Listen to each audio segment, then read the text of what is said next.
Welcome to another edition of 310 to Left, presented by your New England Ford dealers. Tom Karen with the new kid in town. New kid. Will Middlebrooks. Let guys get going, let them get some reps, then you show up to see what's going on. That's how you do it. Stay home as long as possible. Come in when you get your base tan. We're looking great, by the way. We just call that the Pedro Martinez schedule. Yes. Just show up a little bit after camp begins. Yeah. So excited to be here. Obviously made the trek over Alligator Alley yesterday. Yeah, thanks for doing it safely. The vibe here, you can feel it the minute you walk in. I know you're up on everything happening, but when you actually get here and start talking to guys, it is a different feeling, isn't it? It is, and really just walking in the clubhouse for the first time, seeing the guys, seeing how excited they are to be at the ballpark. Obviously, it's spring training, so you're happy to be here, excited to be trying to make a team if you're a fringe guy. And then it's just, you said it, it's a different feel. There's electricity around this place. You've been on teams that won World Series. You've been on teams that haven't. Sometimes you get to spring training, and there's sort of a feel. Everybody thinks they're going to be a playoff team. Of course. Every major league player thinks they're going to have to grade. But in the back of your minds, you sort of know everything has to come together perfectly for us to make the playoffs. Absolutely. There's a different feeling when you come in and you say, no, this team is built to go deep in October, and that's the feeling here. It is, and that just starts with veteran leadership, right? And bringing in the Walker Buehlers and obviously the Alex Bregmans and the guys who've won before. They're winners. They have a track record of winning and leading men, right? There was Trevor Story last year was the guy, right? And he wasn't on the field. He missed, obviously, he had the big injury to his shoulder and missed a lot of time. It's hard to be that voice when you're not out there in the trenches. And now you get the feeling if you lose one guy, there are others who can step up. And not only that, it takes the pressure off of each individual guy not to be the only guy. It's spread throughout the room. It's almost like there's a room of adults now. And multiple voices, which is great for the young talent in that room right now. Jared Saltalamacchia, Johnny Gomes are here today, right? So it's the perfect example that those voices mean a lot to a team. You were a young guy. Those are the voices to me, right? Right. That was my second year in the big leagues, still trying to get my footing, figure out what it took to be a major leaguer, especially in a place like Boston, and having the Johnny Gomes and Mike Napoli's, obviously the Pedroias and the Ortiz and the Ellsbury and all those guys who were already here, but bringing in new guys, a new voice, coming from other places where they had won, it was refreshing. Bregman is as close to Pedroia as I have seen. Yeah. Just in the attitude, the gym rat just mentality. Loves the game. Right? Loves the game. He oozes baseball in the off season, obviously in season. And it's just like to have that in house now is such an advantage for this ball club. When you were a young guy coming up and you saw Pedroia, who's just in your face, but also like Pedroia, like Bregman, could come over to you and say, hey, I've noticed this. Like they 100%. have that ability to see something almost immediately and point it out to a guy. Player coach. Yeah. It's a player coach is what it is. But not only do they tell you and talk about it, they can go show you, and you watch them put in the work in the cages on the fields, and it makes you better. Talking to Alex Cora this morning, right? He was talking about how Bregman has been helping Cedar Rafaela, who has had a problem chasing. Yes. And Bregman is so good at not chasing, right? He's had really great strike zone discipline over the course of his career. But that's a conversation one-on-one that can go a lot further than a coach or an organization trying to help a guy. Right. It's something, if you watch Bregman throughout his career, he has two different swings, right? Early in the count, he's up there to launch. Get to 2 strikes, he shortens up. He uses the whole field, and that's something we haven't seen from Rafaela, right? Early in camp so far, before the hamstring tightness, you saw him control the strike zone more, not chase that up-and-in fastball, which was his kryptonite all last season. So little changes like that, having a new voice in your ear, might just work out perfect. All right, you arrived this weekend. So did Lisa Scherber and the group from the Jimmy Fund. 40-some-odd teenagers coming together for a trip that's the highlight for us every year, and it was for you as a player, and it is, I think, for most of the guys in this clubhouse. This was and is my favorite time of spring training. When these kids come in, the position battles stop, the grind of spring training, the sore backs, the sore knees, all that is put aside, and all you're worried about is making those kids' day. And they are so happy to be here. Yes, you're a Major League Baseball player, but they're leaving New England in the cold, and they're down here in the sun and having a blast, and it's such a beautiful day. It was an honor to be part of the Jimmy Fund game, our first ever, and all of this hitting one guy a little differently. Liam Hendriks, a cancer survivor, spent some time talking about what his experience meant to him and how he's been able to use that experience to help others. Check out Liam Hendriks here on 310 to Left, presented by your New England Ford dealers. Well, with the Jimmy Fund here this week, and no better person to talk to, somebody who knows that entire experience from both sides. Liam Hendriks, you went through it as a patient. You continue to give back to other patients, bringing them along last year, and you've done that really since the diagnosis. Just talk a little about what your experience has meant to you, but also how you've been able to use that in your platform to help other people who are going through it in real time. Yeah, obviously, hearing the diagnosis, it wasn't great, but you took it as what it is, and you kind of followed the program and all this sort of stuff. And now looking on the outside of it, I didn't realize how much harder survivorship is than it is just going through treatment. Like treatment, when everything's scheduled, you know what's going on. When you are done with treatment, you're just like, I don't know what to do anymore. And so both my wife and I have started working a lot in different areas about so I meet up with kids and families every road series we go to, every homestand, and it's refreshing. It's very easy on me as far as just talking about it, because the more you talk about it, the easier it gets. And the initial the instinct is to just kind of sink in, and you don't want to discuss with anybody because you don't want to feel that. But yeah, I've come to the realization the more you talk about it, the better it feels. You're a professional athlete, and I always feel like, Allegedly. So far, you play one on TV. But it's like, I always make the analogy, like if you go to a car race and a guy wrecks a car, they get the car fixed and get back out. If I wreck my car, my life is a mess for months, right? You're a professional athlete. They gave you a route to deal with it. Like, that's what you do. You've done it with other parts of your body. You have the best medical staff. Not everybody has the mentality or the resources to get through it the way you did. Does that give you a better appreciation for what a cancer patient goes through if it's just, an average person who finds out they have cancer? Without a doubt. Obviously, I've said it multiple times where it's like, out of all the people I know, I'm probably the best equipped to be able to go through something like this. I have a pretty happy-go-lucky attitude. I can make fun of absolutely everything, which are two aspects of going through this that I think are necessary. You need to have a positive outset, and you need to be able to joke about it. Taking those things into account, it takes that stress off a lot of things. And I mean, anyone will tell you that's been through it, it's like if you stay positive and you kind of remove as much stress from your life as you can, it makes the treatment process a whole lot easier. And it's just trying to get those across to people that are going through it now, people that have been through it. I mean, talking to guys, like I think the one big one, like I spoke to a few guys while going through it, was Jameson Tyone and Chad Bettis and guys like that were huge influences on what I was able to do. And then being able to talk to guys like David Hess, who as of recently has just started working out again. I think he got diagnosed almost a year before I did, and has been going through it since. And it's like, come back a couple times, come back. And so he's all on the clear now, and he's just started resuming baseball activities, which is I'm so excited for him, so pumped for him, and hopefully he can get back to the big leagues. You also had a bedrock with your wife, someone who's as aggressive as you are. Yeah. So she rolled up the sleeves and got after it and became an expert in it. How you've seen what this does to the family, to the people around the patient, right? The patient's in the battle. Yep. Sometimes I think they're the ones who knows the least, right? It's everybody around him who feels helpless. Like, that's the worst feeling. Yeah, it's insane. Like, obviously, anytime you're around someone and you're helpless and you're just sitting there on the sidelines not being able to do anything, it's a very kind of morose feel. There's nothing else you can do. There's literally nothing you can do to help.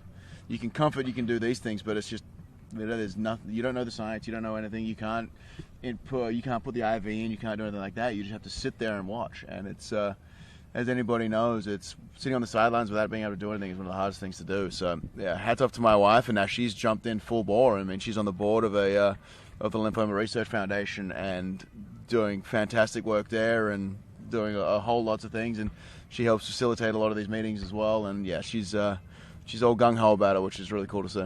We went in 2006. We went through John Lester being diagnosed with cancer, and I remember him telling me at the time, "I can't wait until the day where I'm just John Lester the pitcher, not John Lester the pitcher who had cancer." Yeah. How nice is it, other than moments like this, that we're just bugging you about how your arm feels and how you're going to do as a pitcher? Yeah, it's definitely refreshing, especially after last year. And I think, I mean, it's crazy. Nowadays, it's not even brought up, the fact that it happened. Like, I went through cancer. It was more along the lines, he's 36 and he's hurt last year. So that's nice to know. It's just an old guy coming back from Tommy John. Just different ways to be stabbed in the ribs. But, no, exactly. But it's good. I don't necessarily want to ever negate what I went through, because it's not something you just sweep under the rug. You want something you can gain from it. So as we do with the meet and greets, it's never something that is just going to be completely gone away. But I want to embrace that that aspect of life, make it a smaller part of what I do on the field, but still want to embrace what I was able to accomplish going through that, and then mainly turn it into a bright spot, turn it into something that other people can look towards. You are here as a pitcher, Yep. not just as a spokesman. How's it going? How you feeling? Good. I mean, obviously, results-wise haven't been great, but every day is an increase. It's just getting that feel back. I'm knocking the rust off, and it's tough. Like it's a very results-based game, but in spring training, especially, you're trying to get everything locked into the point of everything. I'd much prefer to have an 81 in spring than an 81 in the season. So there's that going for it. But I also need to remember that numbers matter, and regardless if it's spring, regardless if it's exhibition games or anything like that. You need to have that dog, and you need to be able to have that ability to, dig down and be like, no, screw you, you're not getting across that plate. And it's that mentality side of thing that I'm really trying to kind of getting back to now. So the physicality stuff is okay, but the mental side of it is one thing that is going to be the separator. You haven't had a spring training since 22. Yeah, right? yeah, it's been a while. You missed one with cancer. Yeah, it's been a while. And you missed one with an elbow. Yep. And closers, even when they are fully healthy and haven't missed any time, like you can't replicate the ninth inning in a major league stadium. You can, use your experience and try to create it in your head.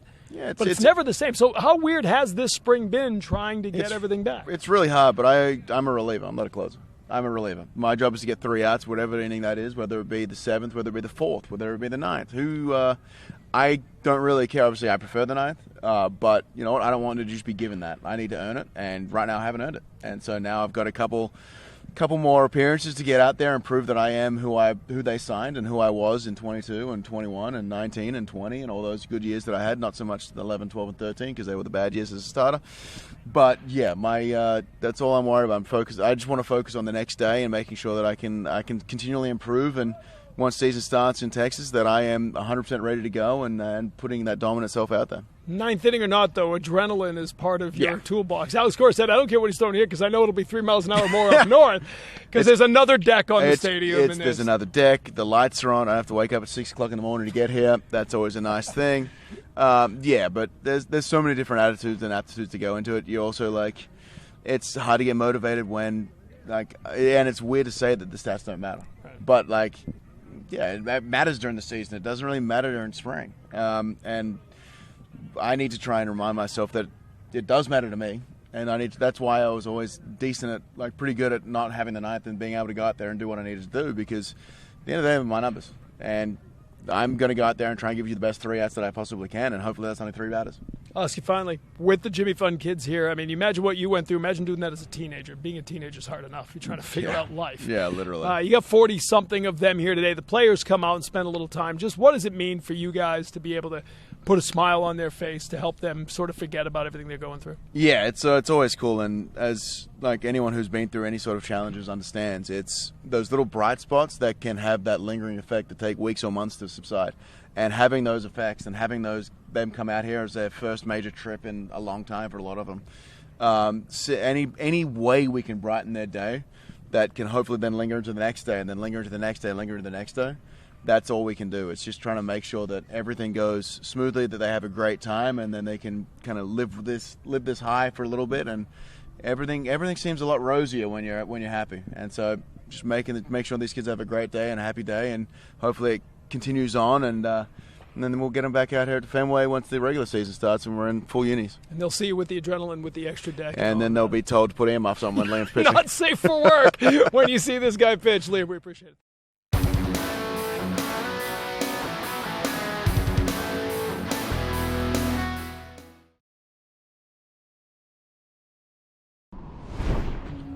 The highlight for us on Sunday was certainly the visit for the Jimmy Fund and be able to bring you the importance of what's happening at the Dana-Farber Cancer Institute. But on the field, we were watching Richard Fitz very closely, a young pitcher who has opened a lot of eyes with his increased velocity. I spoke with him about the changes he put in this offseason and the expectations for the year ahead. So, when you put in the work in the offseason, you come out and you sort of start to see the results. How exciting and gratifying is that? Yeah, it's really exciting. I think this is still technically the off-season because we're getting ready for it, so it still feels like I'm getting stuff ready to go, and it's encouraging that I'm starting to see results that I want to see in the season too. Still the off-season, but to start to put it into work against opposing hitters is that next step. How does that feel? Yeah, it feels greit's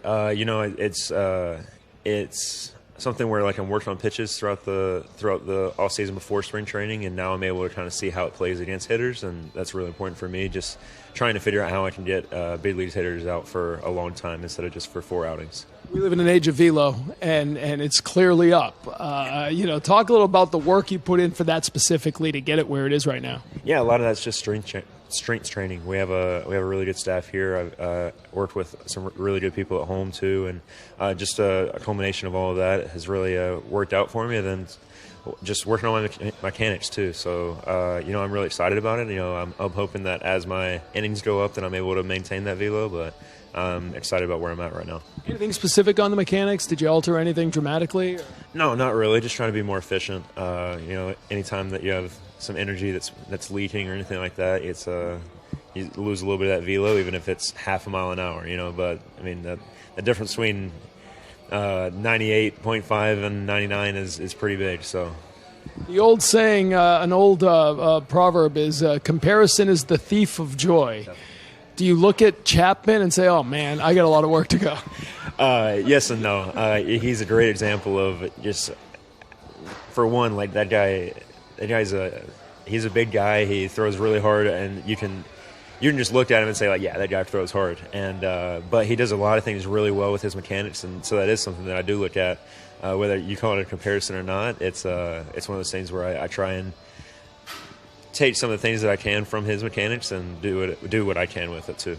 First big league camp, and you're in here with guys, who have come in new, guys who are back, but there's a lot of brain power here. And I know you're a guy who works with the pitching group, but these conversations with other pitchers, what's that like? Yeah, it's been great. I feel like an elementary school kid in here sometimes with all the experience that we have in here, and it's been great just to be able to talk and create relationships with guys who not only have pitched in the big leagues for a while, but have had success and also pitched in the postseason. Being able to talk to Buehler has been great, and just trying to figure out how to use my new pitches and basically just how to be successful at even in just the regular season games too. So it's been great. I think I've grown as a pitcher in the 3 weeks that we've been throwing games here, and it's really encouraging as we move into the season. You're a student of the game. Last year, you were just a student as well. What's that like, being able to focus a little more on baseball this year? You say that. I'm in my last semester of school. Still? Yes. So what do we got? What do we got this semester? What are we working on? I just finished up 2 classes, and then I start another class next week. So this is a breather week. You get to focus on baseball for a week? Yeah, focus on baseball, maybe play some video games, maybe, or relax. And no, I'm really excited about it, just to be done with it. It's something that me and my wife have talked about, and getting my degree from Auburn is really important to me, and I'm excited to get that done, but I'm also ready to have baseball be my sole focus and just enjoy this year. All right, so real quickly, what's on the curriculum when you get back again? What's the final, what do you got left for courses? Yeah, I've got a little small business finance class, so hopefully I can stick that out and do well. It'll end in May, so right as the season's kicking off, so I'm excited about it.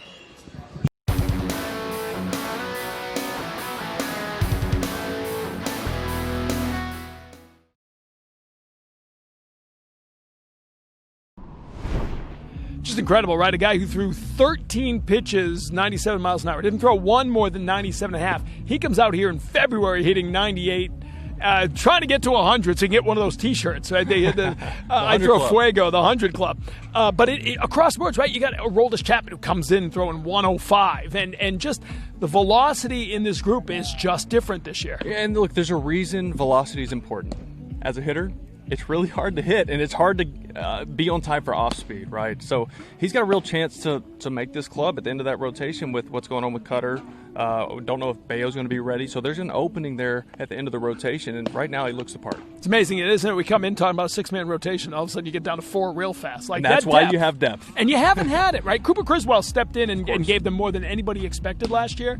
But you didn't have a whole lot after that. You patching together bullpen days. Now you got Fitz, you got Priester. Quinn Priester's looked really good so far. Criswell had a good season. Like, you've got guys who can step up and do it. Yeah, and when you watch teams as they get into August and September and they kind of taper off and fall off that cliff, it's because of lack of pitching depth, right? And your bullpen's worn down because of that. So hopefully that's the difference in this year once you get in the second half of the season and you do have those extra 3 to 4 guys who can come in and give you quality starts. One of the guys hoping to be part of the mix, working his way back, Lucas Giolito, getting ready to make his first Grapefruit League start against the Phillies on Tuesday. Had through live BP the other day, said he felt good. That was his second session of live BP, went 2 innings. I spoke with him along with Alex Speier afterwards. How did today go for you? Very good. Yeah. Very good, yeah. Of my 3 lives, this is the best one. I feel like it's like I'm climbing. The most comfortable I felt out there, like as far as rhythm, tempo, controlling the speed of the game, all the things you want to do as a starting pitcher. Yeah, from a pitch by pitch execution standpoint, fastball comfortably, 94, 93, 94 with some 3s and 5s.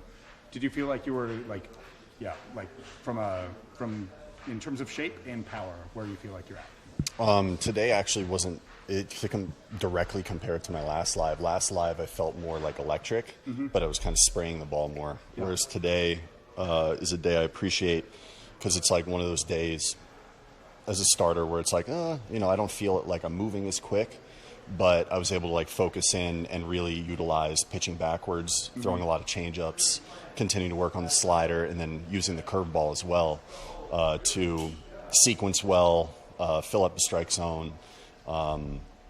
And overall best execution I've had in a live. So now I feel ready and excited for game action. Yeah, flipping that curve against Devers, it is interesting, right? Because in the live setting, you are able to get multiple looks at a guy, right? How much fun was it to kind of toss that one out there? It's always interesting, in the live setting where it's a travel day, so only a few guys want to hit. I'm just facing Ref and Rafi over and over and over again. You have to try and get creative with sequencing, and for me, the curveball is a pitch that I put on the back burner years ago. Just didn't have the greatest amount of feel for it, and right now the feel for it's there, and it's a real pitch. So. Despite the scouting report on Rafi Devers, don't throw him spin in zone, it's like, what? We just do a good up and away heater, 1-1 count. Let's try and work off that pitch. And, it worked well. And I see that as very encouraging to really get back into having a true 4-pitch mix. So you looked like you were, able to kind of execute, work under control. Are you kind of at the point where you're like, okay, go time for games so that I can get the next level? Yeah, absolutely. Yeah, I think today was a great step, and it's got me excited for the games. It has me feeling prepared as well. I think that's the most important thing. A lot of confidence comes through preparation, and all my lives, everything I've been doing the last few weeks, and then especially this one, has me feeling prepared and confident to go out and start getting into that game speed. So on track for next week? Yeah, absolutely. Getting to work. The Phillies to bring all of their guys down so that you can really get going. Yeah. And you got to work on your reaction time a little bit and coming back at you. Yeah, second hard comebacker I've gotten right at my ankles in my 3 lives. Romy hit one at me in the first one, and then Rafi got me with kind of left the fastball that he barreled up. If that's an indication of what I'm going to be dealing with this year, then I got to get the glove work going, get the PFPs going, reaction time. When you talk about the difference between the last one and this one, right, you said more electric in the last one today, kind of working through it a little more. Being able to bundle all that together going into games now, how good does that feel that you've had a battle day, you've had sort of gotten through different types of live BP? Yeah, I wouldn't even say today. Today is not a battle. Like a battle day is when it's like, I don't have it. We got to get creative and figure something out. Like today was a day where I just didn't feel as explosive. But it really allowed me to work on, the pitching backwards aspect, really using off speed and breaking balls behind in counts, early in counts, and I was really pleased with it. It just gives me that extra layer of confidence in how my stuff's working, even on a day where it's like, I don't feel 110%. Today's a day I feel 90%, and we're going out there and executing well. Thank you. Thanks.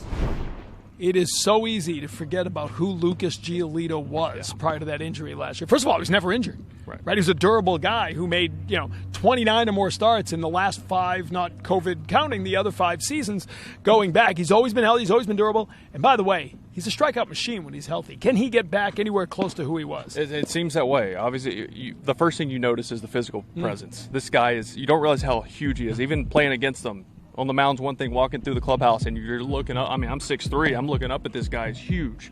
But he's a bulldog, and he's always prided himself on making 30-plus starts and putting in the work to be able to do so. So, obviously, coming off injury, you worry, are there inning limits? It's hard to say. It's spring training for all of us. That's right. There you go.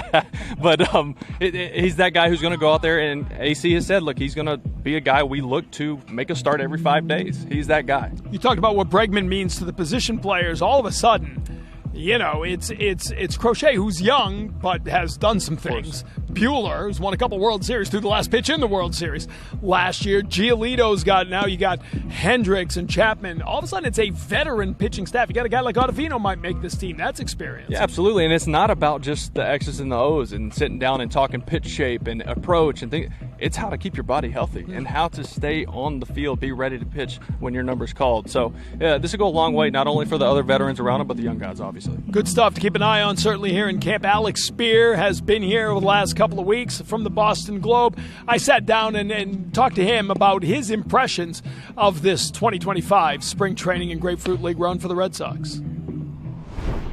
All right, always great to catch up with the people who keep an eye on everything, because I don't. I'm a TV guy. I'm very locked in on the game we have, but Alex Speier roams all the fields with equal interest and dedication. He joins us now. Alex, what has caught your eye? Well, let's begin at 30,000 feet. What have you been drawn to in this camp? Can I nerd out and move outside of the major league side of things? Is that okay? Yes, I expect nothing less or more. If you walk around the backfields of Fenway South and watch some of the players who were drafted last year or in the last 2 years throwing live batting practice, your jaw will drop.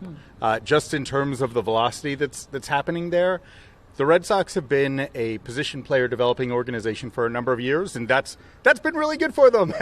There's no shame in that. They have 3 of the top, let's call it I think that Marcelo Mayer is pushing himself back into top 10 in the industry. The top 10. Let's call it in the game, right? Yeah. Based on what I'm seeing from Mayer, I would push him back up there with the other guys. Yeah. So, but the pitching is coming, and that is one of the things that is really striking to me. You watch live batting practice, and you're seeing guys pumping 95, 96, 97, 98, 99. The stuff is coming. It's at the lower levels now, but that's so that's my nerded out answer for spring training, what you go to see that catches your eye. That's the starting point. That's the clip, by the way. Spring training with the hand twirling. I like that. So let's give credit where it's due, right? Craig Breslow a year ago said the number one priority here beyond the 26-man roster is to build up the pitching depth, to your point. Such a great pipeline of position players.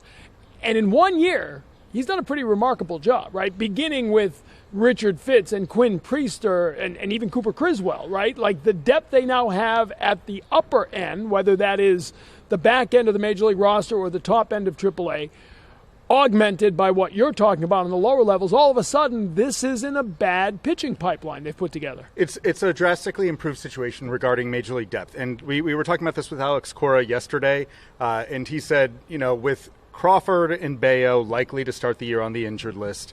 Crawford is basically a certainty. Bayo is probably starting on the injured list.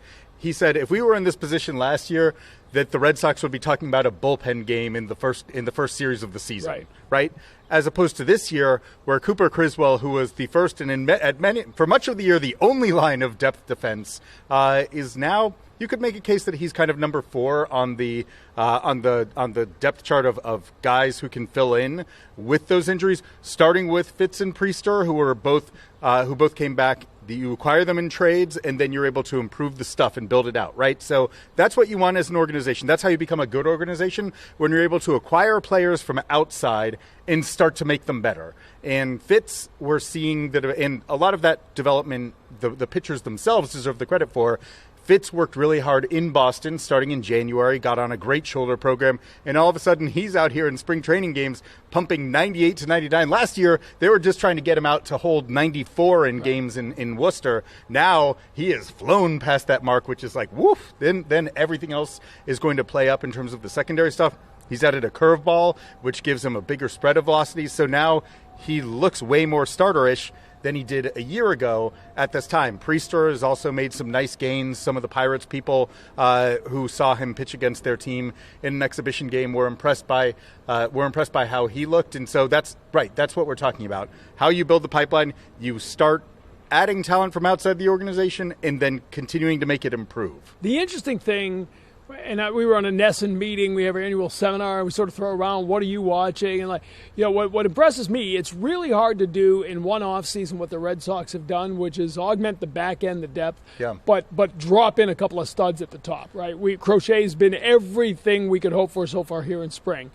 Walker Buehler, everyone assumes he'll be somewhat close. Might not be the guy who was the opening day starter for the Dodgers, but he looks pretty good so far. I will have to say that the two most impressive outings that I've seen this spring are Crochet punching out 7 in 3 innings yesterday, and it turns out the 101 that was on the board here, that was accurate. Really? Yeah. This is breaking news because we had heard that everything was jacked up. The Red Sox scrubbed the TrackMan measurements internally and make sure and double check them. It was 100.9 miles an hour that he pumped in his third spring training start. So that was super impressive, shockingly, Garrett Crochet. But the way that Walker Buehler filleted the strike zone was pretty amazing. With he only threw 25 pitches and yet showed a true 6-pitch arsenal over the course of that. And I think he's actually a 7-pitch guy, but I guess 25 you can only go so far.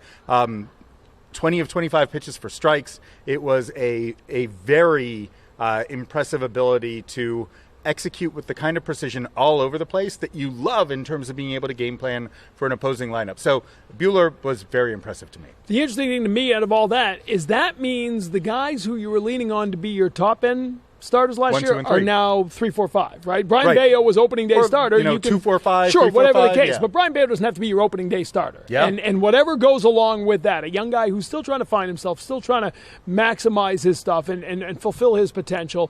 Tanner Houck coming off an all-star season probably would be a lot of teams' opening day starter. Doesn't have to be. And again, does that mean anything? Probably not once you're a series in. But it does kind of mean something to me at the beginning of camp. You're not putting the pressure on a Tanner Houck to duplicate that. You're not putting the pressure on Brian Bayo to take that next step. Just go pitch. You'll be good. We've got these guys over here. That makes that whole staff better. Depth is everything, right? You can. It's well and good to have 5 starters that you like on paper. You're going to need more than that.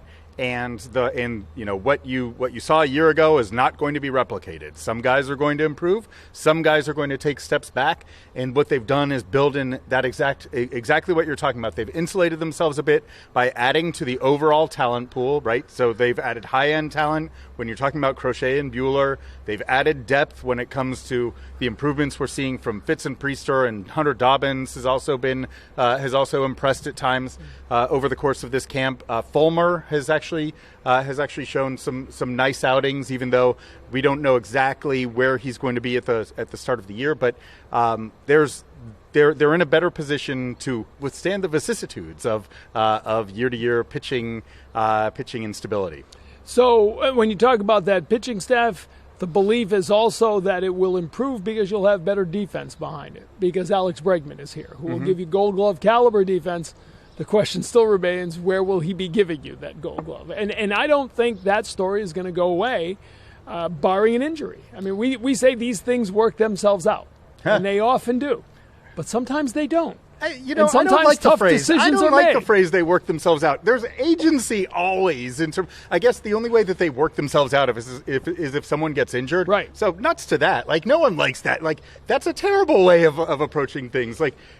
someone's making a decision or someone's forcing a decision, and there are people who are very responsible for figuring this out. They will not work themselves out. The Red Sox will ultimately have to make a decision about exactly how they feel like deploying Alex Bregman. And like as much as we saw at the beginning of camp, Alex Bregman taking some ground balls at second base, I haven't seen him take one ground ball at second base during the week and a half that I've been down here. So, we'll see where it goes. We have some interesting hints about what that might consist of. Well, and part of that, right, is the other dominoes that will fall after that decision is made or decisions that have to be made in conjunction with that decision, a big part of which is second base. Yep. And we all came here in February thinking, well, Khristian Campbell has a real case. Well, to your point, you haven't seen a lot of Alex Bregman at second base. You haven't seen a lot of Khristian Campbell at second base. You've seen him in left field 4 different times. And if he's going to be the guy who's trying to win the everyday second base spot, I don't think he'd be spending a lot of time in left field here in the spring.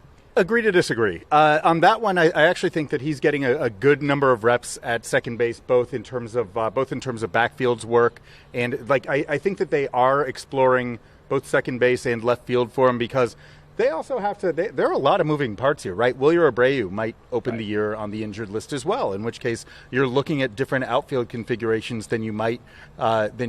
Go ahead. So in that case, does Campbell actually compete with Anthony for that position? Who's the power rankings? Who is the next guy up for left field? That is, the interesting thing is that on one hand it's early in camp, on the other hand it's kind of late because they're going to be leaving for Monterey in less than 3 weeks from now. They're out of Monterey. Yeah, they're opening day. Right. So it's moving along quickly. I think competing loose is a loose but accurate term. I think in terms, and it might not be either of those guys, right? Like you might make a decision where, for instance, Trace Thompson's having a really nice camp, right? It's if Wilyer Abreu is going to open the year on the injured list for, let's say, 1 week or 2 weeks, then maybe you just decide that rather than having to add someone on the 40-man who you would need to keep there for the next 8 years, you would hold off on a decision like that, let Campbell and Anthony get their feet under them in AAA, and get a veteran who has big league experience and can play good defense to add into the outfield mix. Let's get back to second base. Yeah. So Campbell, again, despite the little foray into left field, he's doing both. He's doing both, right? So, but Lou Merloni's been the one leading this charge. Like Lou Merloni keeps saying over and over, and I'm on, agree to disagree, as we said, like. If I'm letting him be safe, I want to see him in as many games like play at second base. Yeah, because it's the footwork, right?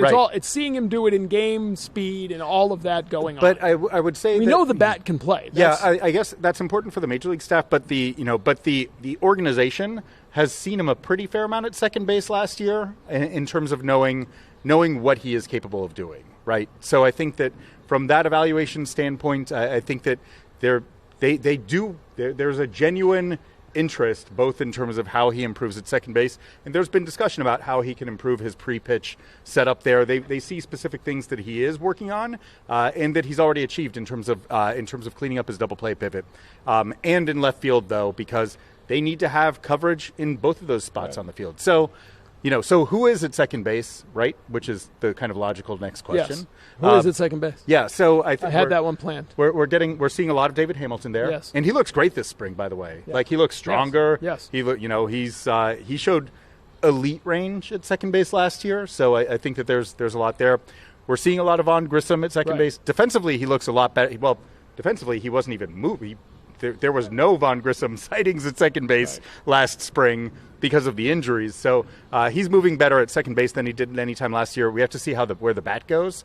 And then you're also seeing depth guys like Nick Sogard getting some run there because Sogard and Romy Gonzalez are seemingly competing for a very versatile utility spot.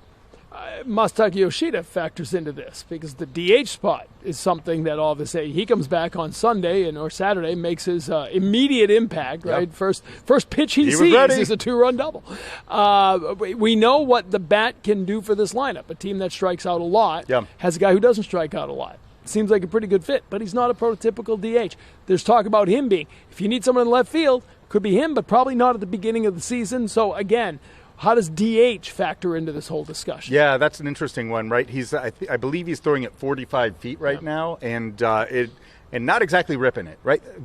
a labrum surgery is major surgery. It is a long recovery timetable to be able to throw at full intensity. So it is super interesting because, Alex Cora's used the phrase, we need him to play the outfield. Yeah. And so even if the bat is ready, I do question whether or not they would have him on the opening day roster in a DH-only capacity, or whether or not they're going to have to get him to the point of being able to play the outfield before they would consider having him on the roster, in which case then you're kind of creating a lane to ask Rafael Devers, how would you, we don't have Masataka Yoshida as our DH. How would we would Let's love role for play. you to fill Go ahead. that. I'm Rafael Devers. You asked me that question. So Masataka Yoshida is probably going to start.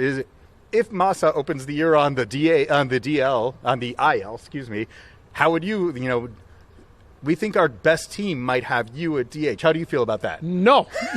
We have already been through this. I guess we have. But you're right. I mean, that may be a different discussion, right? Yeah. Like, we're not sticking you there, but that position is open right now. Let's ease you back. So who knows, right? Again. And, we still have yet to see Rafael Devers in games. Correct. Which also plays into this, Correct. right?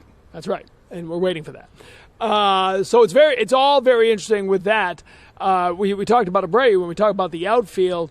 Rafaela, we watching him run today, looked like he's doing okay. So the expectation is he's going to be a center fielder, right? We've talked about second base. We've talked about all this. He doesn't factor into that conversation because they expect him to be the center fielder. Speaking of paying attention to what you're seeing through the work that guys are doing, it's all been in the outfield. Right. So, yes, I think that is their hope. They do not want to bounce him back and forth. Last year, that was a necessary aspect of roster construction for them. They're deeper this year, and so they're in a better spot where they can allow.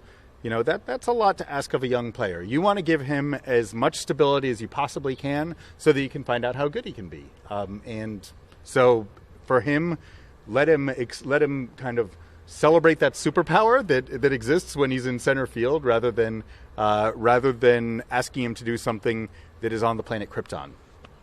Give me a name or two that Red Sox fans back home are not paying attention to and should. Whether that's for opening day or someone who's going to impact something down the road, like who, give me a surprise name or two to keep an eye on. Well, I think Luis Guerrero has looked, he's a name that people are familiar with, but probably not thinking about a whole ton. But gosh, he just looks the part of elite late innings guy. Somehow in the middle of last season, he figured out how to just start pumping strikes in Worcester. And once you're doing that with, when you're sitting 97 to 99 with a couple of good, with a good slider and good split, that is an awfully interesting guy. And he certainly, the way that he carries himself, he's a big, strong dude who who has zero fear about anything, right? Like, we know that he's overcome a lot in order to be in this position, to be a major league pitcher. Like, he is a remarkable story in persistence and determination. And that, it's not hard to imagine that kind of mentality working really, really well in a late innings role. So he's been kind of an exciting arm for them. And then further down in the organization, not someone who you think about for the start of the Major League season, Mikey Romero is getting a pretty good amount of run in Major League games right now. Yep. He was the first round pick in 2022 in the year when they took Roman Anthony in the second round. He has put on some great. He had his first healthy professional offseason this winter, and he looks like he has a big league body now. He's 205 pounds, and that's really good strength. He's done a nice job in big league games of managing at bats and just looking like his movements are those of a really good baseball player. I'll throw you a name that I've really enjoyed watching. I don't know where you'll find, but Austin Adams he's throwing really well. He's performed well in the games, and I don't know if you've gotten a chance to really watch him up close.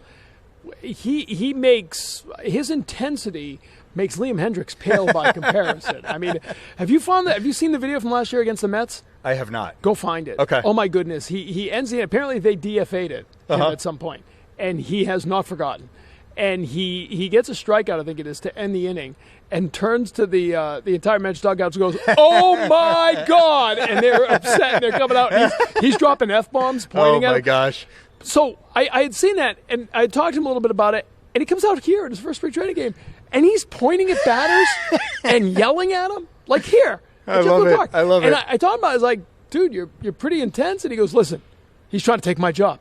That batter is trying to take my job away. I'm not letting that happen. Like, he's not joking around. And it's really fascinating because he came from Oakland, right? He'd had some success in Oakland. It was kind of a surprising DFA. They did it to get out of arbitration. Fine. But he says, listen, and I talk about analytics. He goes, I'm all in. I love the information. I like it all. He goes, but when I'm on the mound, like, these pitching coaches and these pitchers now, they all talk about looking at the mitt and trying to execute. I don't care about that. I'm looking at the guy. Me against him. I'm going to win this battle. I'm like, all right, dude. If you make this roster, Boston is going to love you. And he says, like 10 people have told me that. So keep an eye on him. I have no idea. Let's mic him up. Get him mic'd up. With a delay. With like a 20-second delay. Let's not go live on that. But, he's had a good camp so far. Yeah. So keep an eye on him. He's got major league experience. He's been pretty good. Again, that's the competition and the depth. Yeah. That's right. The depth, right? Like they are the way that you hear a lot of them describing it is they're elevating the floor of what the team is. And again, like the pitchers, the bar keeps getting raised on the pitchers in ways that are really important because they've been an organization that was light on stuff over the last handful of years, quite frankly. Like since 2019, really, they've been relatively light on stuff, and now we're seeing them kind of catch up on that. Yeah, and then you'll have whoever we didn't get to the Oscars. I know you're chomping at the bit to get to the Oscars, but there's like the Joely Rodriguez Award for whatever like minor league guy who's going to make the team, maybe over a guy on the roster. Like he was an animated short? I don't know. Yeah, animated short. That's perfect. But like an Adam Ottavino, who had a good first appearance, and if he has a good camp, there's a chance he makes the team because they'll have somebody with options they can hide, which was the Brennan Bernardino animated short in Worcester who came back, right? But like, again, that floor raising because even guys who are not on the roster right now have a really good chance of doing something. Yeah, I mean, you think about Adam Ottavino, who is really, this is someone who has 20 Northeastern product. Good for him, who is entering into his 20th professional baseball season, but who has a long track record of success. He's been a consistent contributor as a guy who knows, who has an elite sense of how to pitch and who has known how to get batters out, who's been a really good late innings reliever for the last decade. And that's someone who's on the roster bubble. That says something. Right. Matt Moore comes in late. And again, with time, but we'll see what happens. But that's 2012. Go look at the prospect rankings. Yeah. In 2012, it's the greatest full page ever, right? Number one, Matt Moore. 2013 ALDS. Number two, Bryce Harper. Number three, Mike Trout. Yeah. But number one was Matt Moore. Absolutely. Yeah. He was in 2013 ALDS. He was he was kind of the next big thing. And then I think some members of the Red Sox, maybe a Mr. David Ortiz might have taken him. Yeah, twice. 499, 500. Yep. All right, we'll get to the Oscars now. We won't. I'm not an Oscars guy. I know I disappoint you. Yeah, well, I know. Rarely. So I'm going to give you permission to. I'm Oscars curious. I think we decided. I'm not one of those guys who acts like it doesn't exist. Yeah, but I don't have the party. You don't have. Well, you don't have, and nor did I. This, although a few of the writers got together this year in order to celebrate. I would say no. You didn't invite. There was no red carpet. Right. Well, see, so my sister has done the dress up as your favorite character. Well, I was going to say you would have only shown up if we had a red carpet. Right. Tom Karen and limo is a big timer. I'm not driving to the red carpet. No, you would have shown up in a tux, while the rest of us writers would have been looking like schlumps. But see, just to again, nobody cares. But I would have said no had you had a party and invited me. Nothing personal. I would have said, Alex, with all the love in the world. That's like saying I have no interest. That's in like saying this is going to work itself out. Of course, that's personal, Tom. Thanks. These things work themselves out. These Oscar parties work themselves out. All right, we're ready for baseball. Let's get this going. Are we there yet? By the way, we're about halfway through, almost exactly halfway through the whole preseason, counting Mexico. Are we at the point now where we're just ready to go? I know not the talent, but us. All right, let's go north. Well, I've barely been here. I've only been here for a week and a half, different. And I am going north. I've been here a month. All right, favorite time of year, talking to Alex Speier at spring training. It doesn't get any better than that on 3:10 to Evidently left. It does, based on what you just said.